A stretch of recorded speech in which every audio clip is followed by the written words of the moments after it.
NuPhy has been working to update the Air series of their low-profile mechanical keyboards, and I've previously reviewed the Air75 and the Air96 V2. Now it's time to check out the smallest member of the family, the Air60 V2.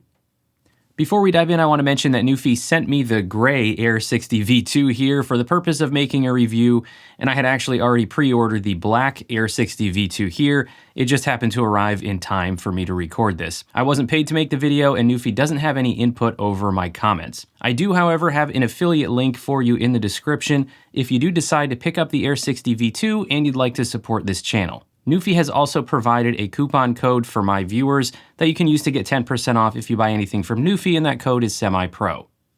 Alright, now just like I explained in my video review of the Air75 V2, the improvements here are pretty significant from the original Air60, which is the one down in front here, to the Air60 V2. First, as always, we'll run through the features and specifications, and then we'll talk about what's improved, what's the same, and what maybe still has room for improvement. The NuPhy Air60 V2 is a 60% ANSI layout keyboard with 64 keys, and it is not currently available in an ISO layout. Construction includes an aluminum top frame and ABS bottom. Dimensions are 297.3 by 107.2 by 13.5 millimeters, and the weight is 463 grams. Color options include gray, ionic white, and basalt black. There are 2-position fold-out feet for a total of 3 typing angles. Internal features include an IXPE switch pad, pour-on plate foam, and silicone padding under the spacebar. Connectivity includes 3 Bluetooth connections and an upgraded 2.4 GHz connection, now with 1000 Hz polling rate, as well as USB-C wired. The battery capacity is 2500 mAh, and NuPhy estimates a use time of 150 hours with no lighting on, and 30 to 90 hours with the lighting on, depending on the brightness level. The keycaps are double-shot PBT and are not shine-through, but there are new black and white shine-through keycaps available to add on when purchasing. Switch options include Gateron Low Profile 2.0 red, brown, and blue, as well as NuPhy Cowberry, Aloe, Wisteria, and Moss. The lighting includes full RGB with 40 modes and 2 corner LEDs. The left LED provides indicators for the connection status and caps lock, while the right LED provides a battery level indicator. The Air60 V2 is QMK VIA compatible for custom remapping and adding macros on multiple operating systems, including Windows, Mac, and Linux. The Air60 V2 is available from NuPhy for $109.95 US with Gateron switches, or $119.95 US with NuPhy switches.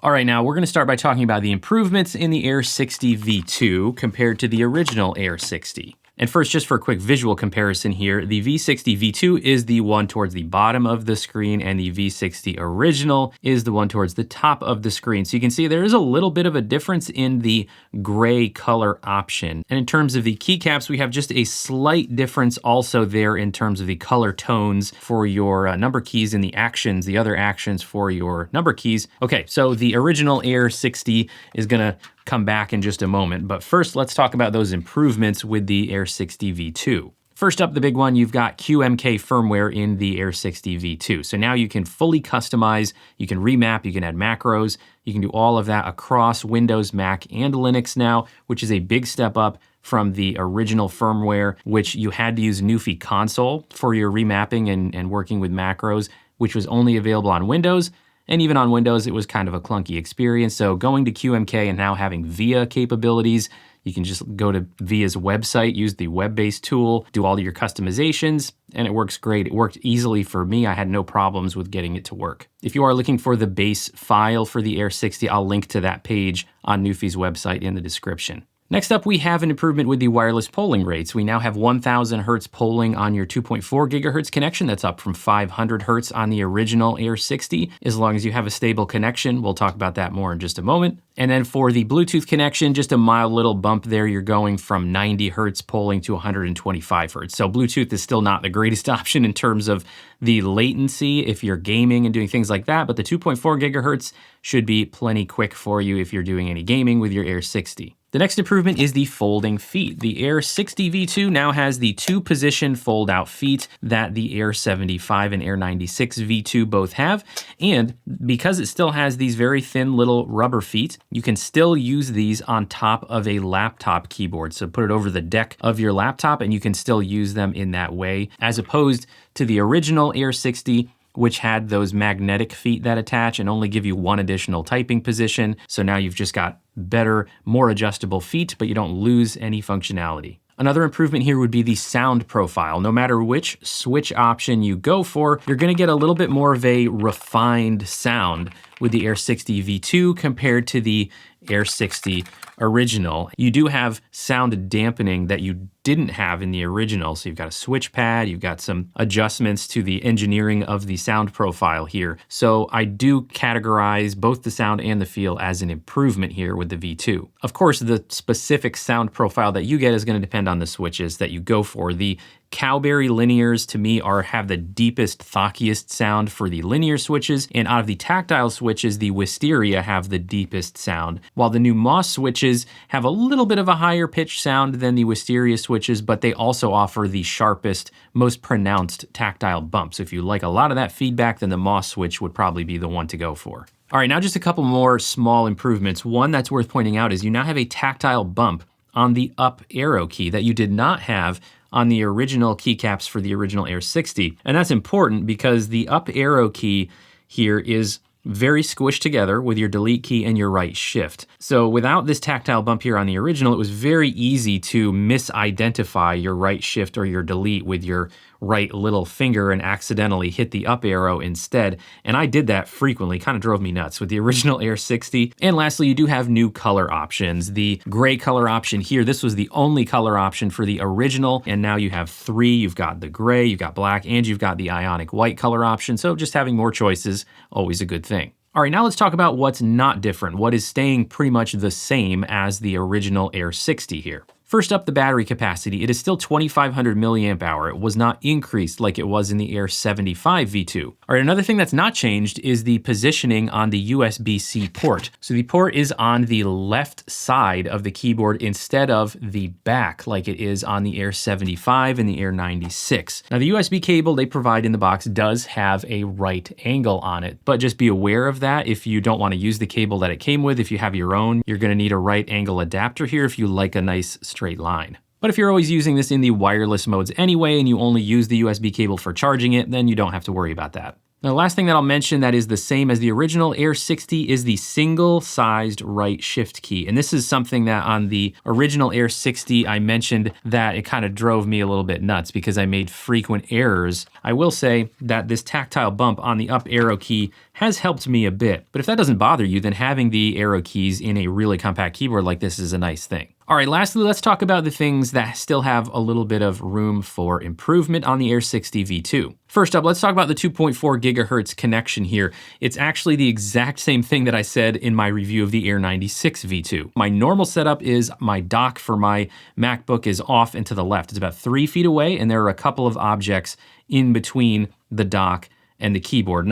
There's no like solid wall or anything. There's just a few, average desk items in the way. And most of the time I don't have a problem, but with the Air60 V2 and the Air96 V2, both of them had some stability issues where it would occasionally miss a key press over that 2.4 gigahertz connection, and the Bluetooth would not. And it did resolve itself when I repositioned the receiver with an extension USB cable, and I just got it on my desk so it was closer than 3 feet and there was nothing obstructing the view between the receiver and the keyboard. Then it worked perfectly. So if you run into the same thing with your Air60 V2, I would just recommend trying to reposition the receiver and then you won't have an issue. But that is a little bit of a downside that you have to worry about that positioning. Now, as I mentioned about the battery life, that is another thing I'd put in the room for improvement category. Not that it's bad at all. I'm not disappointed in 150 hours with the lights off for such a compact keyboard, but would be great to get over a month out of it. One really small thing I want to mention, because you may have even noticed it in the overhead view and in the close-up shots of the black keyboard that has the shine-through keycaps, which are optional.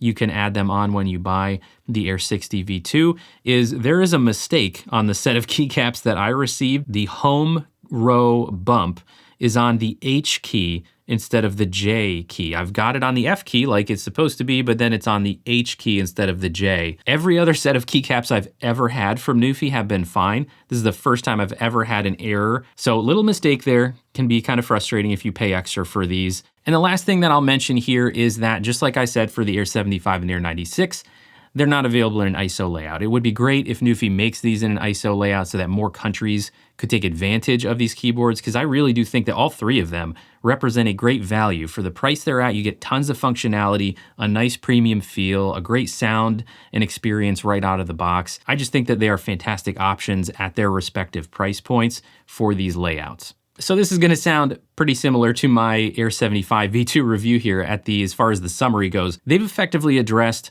the biggest issues with the original Air60. So to me, this absolutely is an option that is worth considering if you're looking for that ultra compact, portable keyboard to use on your laptop on the go, or at home if you just don't need a function row. The Air60 V2 is an excellent option. But again, as I said in the Air75 V2 review video, if you have the original, is it worth upgrading? It really is going to come down to your personal choice of whether the upgrades are worth it for you. If you've been waiting for NuPhy to come out with a keyboard that offers QMK firmware you can customize, then yeah, it'd probably be worth upgrading. But if you're happy with your original Air60, then there's no reason to buy a whole new keyboard just because there's a new version. So I definitely would think about what the upgrades are and whether they will actually make a difference for you. Now, as far as other options go around this price point, there are a couple options from Keychron to consider. For a true 60% layout that does not have a set of arrow keys, but does have a full-size right shift key, as I mentioned earlier, you've got the K9 Pro. But if you do prefer to have arrow keys and a more regular size right shift key, then you've got the K7 Pro, which is a 65% layout that NuPhy doesn't currently offer in a low-profile mechanical. I don't have the K7 Pro right now to show you, but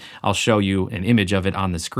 Price point on those is also going to be right around $100, but there are some differences. I will actually be making a separate comparison video of the K9 Pro to the Air60, so be sure to subscribe to the channel if you want to see the more in-depth comparison. So that'll do it for this video. Let me know what you think of the Air60 V2. Let me know if you picked up one yourself and how you're liking it. And if you haven't seen my review video of the Air75 V2, why don't you check out this video that's right up here.